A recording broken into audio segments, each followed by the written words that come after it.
कैसे इंसान है, ये रूप धारण करके बैठे हुए हैं और बैल के ऊपर देखो कितना इन्होंने कष्ट डाल दिया है। एक बैल के ऊपर कितना कष्ट डले, उसको कितना दुख हो रहा होगा और नंदी को कितना दुख हो रहा होगा। तो वो कटाक्ष करने लगा, तो अब पार्वती का इतना गुस्सा बढ़ गया था कि उससे रहा नहीं गया था। फिर शिव जी ने उसका हाथ पकड़ा, कहते नहीं, तूने रुष्ट नहीं होना, ये मेरा आदेश है। तो मन ही मन उससे सवाल कर दी, मैं आपका कैसा आदेश है? इतने बार होने के बावजूद, बेइज्जती होने के बाद आप मेरे को अभी भी कह रहे हो कि तुम शांत रहो। तो हर इंसान, जब इंसान का ऐसा हो जाता है, उसको रुद्र रूप धारण करने की कोशिश करता है कि वही इंसान कामयाब होता है जो कृष्ण की तरह, राम की तरह और शिव की तरह रुद्र को भी पी जाता है और अपने अंदर शांति ला लेता है और उस जहर को पी जाता है जो उसके साथ होता है। तो आखिर में जब जिसके कटु शब्द सुने कि दोनों देखो कैसे बैल के ऊपर, नंदी के ऊपर सवार होकर उसकी जान लेने के, पशु की जान लेने पर तुले हुए हैं, तो इस तरह की जब उनको बात कानों में पड़ी तो शांत किया शिव जी ने उनको। तो करते करते चलो, कहते चलो अब देखो एक छोटा सा लास्ट सा गांव है, उसके बाद कैलाश हमारा आ जाएगा। कहते ठीक है। अब वो दोनों उतर गए। नंदी से जब उतर गए तो फिर वही पहले वाला जो पड़ाव था वो वापस आ गया। तो हर इंसान की ज़िंदगी में कई बार ऐसे पड़ाव वापस आ जाते हैं, जहाँ से शुरू हुआ था वही माँ के पेट से जैसे गर्भ से आता है, वैसे ही इंसान फिर उस ब्रह्मांड में जाकर चला जाता है और उसके बाद फिर अपने कर्म के अनुसार फिर माँ के पेट में आता है। जो सिद्ध योगी हैं, जो संत हैं, जो परमात्मा को मानते वाले हैं, वो माँ के गर्भ से कम आते हैं, वो साधु संत के रूप में आ जाते हैं या दूसरे किसी रूप में आ जाते हैं। तो वो योगी में, महायोगी में अवतार लेते हैं, शुद्ध आत्माएं आती हैं, फिर वो आकर संसार के अंदर कल्याण करने के लिए आती हैं। तो जब आखिरी पड़ाव जो है पड़ा, तो फिर वही बात किसी ने बोल दी कि देखो कैसे मूर्ख इंसान है, सवारी साथ में है और दोनों पैदल चल रहे हैं, उसका फ़ायदा नहीं उठा रहे हैं। तो इस तरह करते करते करते करते उनका जो सारे पड़ाव जब आ गए, तो आखिर के टाइम जब बहुत ज़्यादा गुस्सा आ गया, तो शिव जी ने उसका हाथ फिर पकड़ा कि नहीं, ये आखिरी पड़ाव है, अब नहीं बोलना। हर इंसान का ऐसे ही पड़ाव आते हैं, ज़िंदगी में आते हैं, क्रोध आता है, एक दूसरे अपनों के ऊपर भी कई दफ़ा आता है, रिश्तेदारों के भी ऊपर आता है, समाज के ऊपर भी आता है, अड़ोस-पड़ोस पे भी आता है, राम-राम करने वालों से भी आता है, जय श्री राम, जय श्री कृष्ण, शिव वालों से भी आता है, क्योंकि हमें पता है कि अंदर से वो कैसे हैं। जानने के बावजूद भी जो इंसान शांत रहे, क्रोध को कंट्रोल कर ले, वही इंसान शिव बन जाता है, वही इंसान राम बन जाता है, वही इंसान कृष्ण बन जाता है। तो कृष्ण ने, राम ने ये बोला है कि अपने क्रोध को सबसे पहले पीना सीखो। अपने अंदर जो तुम्हारे जो विकार हैं उसके ऊपर कंट्रोल करना सीखो। अपने कंट्रोल करने पर तुम शिव बनोगे, कृष्ण बनोगे, राम बनोगे। तो जो राम ने बोला, जो शिव ने बोला, जो कृष्ण ने बोला, हमें उनकी बातों का अनुसरण करना चाहिए। तब ही हम ये समझेंगे अपने आप को कि हमने उनकी कथा सुनी, हम उनका ज्ञान सुना, हम उनके ब्रह्म ज्ञान पर चल रहे हैं और हमें अपने आप को ब्रह्म के रूप में बनाने की कोशिश करनी है। तो ये हर इंसान को कोशिश करते रहना चाहिए। तो जब तक हम परमात्मा को जानेंगे नहीं, कृष्ण को जानेंगे नहीं, राम को जानेंगे नहीं, शिव को जानेंगे नहीं, तब तक हम क्या समझ सकते हैं? हम समझ ही नहीं सकते, क्योंकि हमारी बुद्धि बहुत ही छोटी बुद्धि है, उसमें इतनी बड़ी बड़ी बातें कैसे आएंगी। तो वही बात है कि दिव्य चक्षु जो है, जिस तरह कृष्ण भगवान ने दिव्य चक्षु दिए थे संजय को बताने के लिए, तो ऐसे पहले हमारे पास दिव्य चक्षु होना चाहिए, ज्ञान होना चाहिए, हमारे दिमाग के अंदर वो बुद्धि होनी चाहिए समझने की, तभी हम इन बातों को समझ पाएंगे।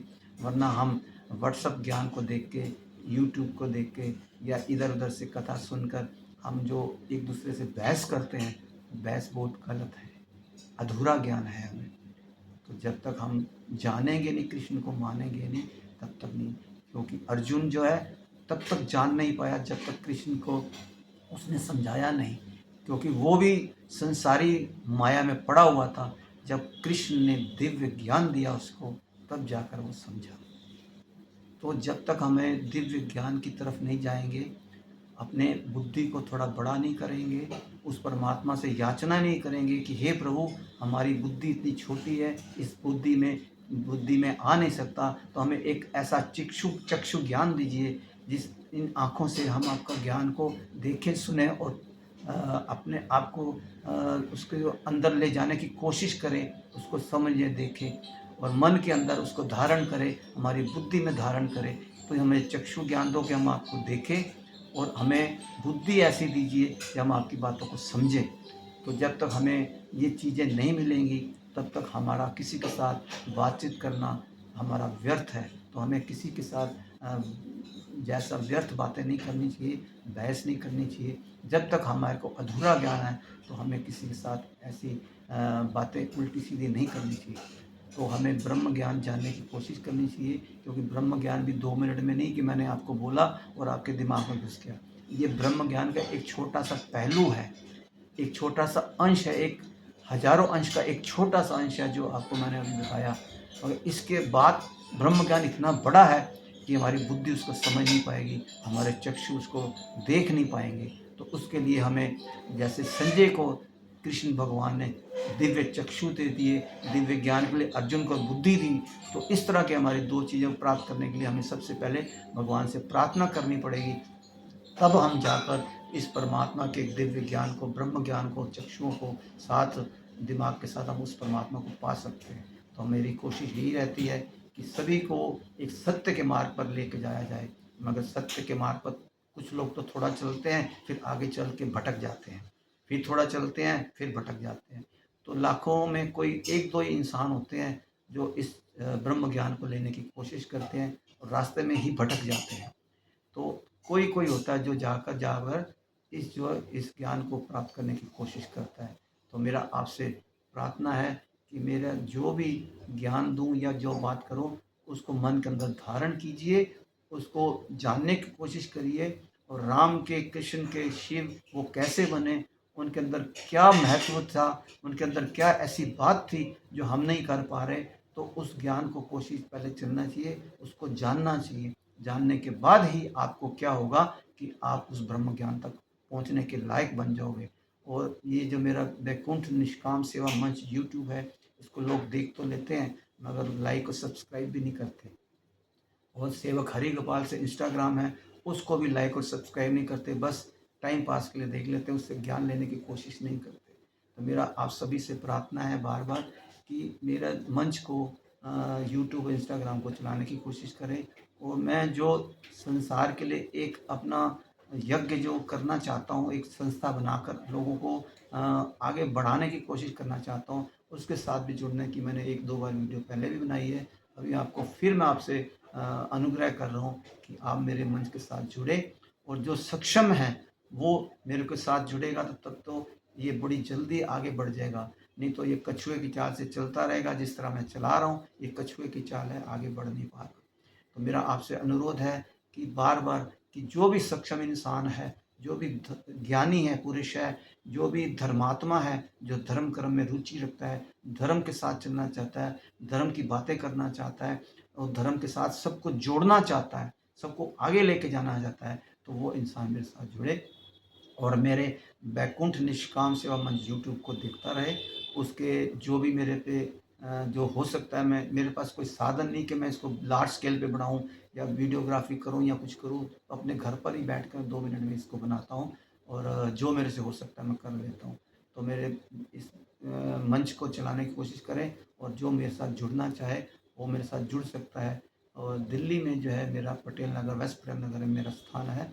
अगर मेरे साथ कोई जुड़ना चाहे तो मेरा व्हाट्सअप नंबर नोट कीजिएगा, 9899537552। नंबर एक बार फिर सुन लीजिएगा, 9899537552।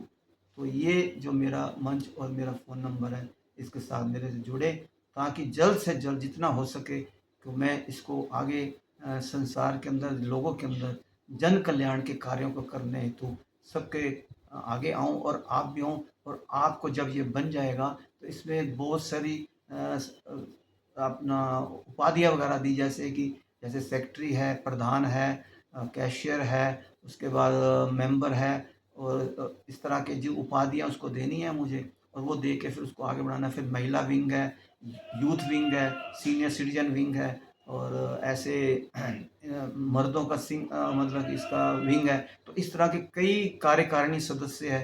तो इस तरह के मैंने वो सारे बनाने हैं, और साथ में इसका ट्रस्ट बनाना है। वो ट्रस्ट बनाकर फिर आगे जो है इसको चलाने की कोशिश करनी है। अभी मेरे पास स्थान नहीं है। अगर किसी के पास स्थान हो तो वो संस्था के साथ मिलकर बातचीत करके, मेरे साथ बात करके फिर उसको आगे बढ़ाने की मैं कोशिश करूँगा। और मैं ज़रूरी नहीं कि मेरा दिल्ली में ही हो, दिल्ली के बाहर भी हो सकता है। अगर दिल्ली के बाहर हो तब भी ठीक है, दिल्ली में ज़्यादा तो ज़्यादा अच्छा है, क्योंकि अभी मेरे पास थोड़ा समय परिवार के लिए मैंने देना है। 6 महीने या साल तक में हो सकता है परिवार को, तो उसके बाद से मेरा पूर्ण जीवन जो है उस संस्था के लिए रहेगा। और मैं आप लोगों से ये प्रार्थना करता हूँ कि जो भी सक्षम हो, जो भी इस धर्म मेरे साथ जुड़ना चाहे, इस संस्था को चलाना चाहे, आगे आना चाहे, उसमें मेंबर बनना चाहे, उसके साथ जुड़ना चाहे, उसको उपाधि लेनी हो, या उसमें ट्रस्ट में आना चाहे, तो उसके लिए मैं आपसे प्रार्थना करता हूँ आप सभी मेरे साथ जुड़ें। और मेरा मकसद भी यही है कि सबका भला हो। तो इसलिए मेरा जो मंत्र है वो है ओम सर्वे भवन्तु सुखिनः, सर्वे सन्तु निरामया, सर्वे भद्राणि पश्यन्तु, माँ कश्चित् दुःखभाग् भवेत्। तो मेरा मंत्र भी यही है, मेरा आगे का जो मार्ग है वो भी यही है। ब्रह्म ज्ञान है, ब्रह्म लोक में मैं सबको लेके जाना चाहता हूँ। और मेरे ग्रुप जितने भी हैं उसका नाम भी बैकुंठ से होता है, क्योंकि बैकुंठ धाम हमारे श्री हरि का है। तो हमें बैकुंठ धाम में आखिर जाना है। तो वहाँ जाने के लिए हमें अभी से तैयारी करनी पड़ेगी, अपने कर्मों को सीधा करना पड़ेगा, ताकि 84 के चक्रों में ना पड़ सके। तो मेरा आपसे फिर एक बार अनुरोध है कि आप इस संस्था में आइए और इस संस्था के साथ जुड़ने की कोशिश करिए। बोल बांके बिहारी लाल की।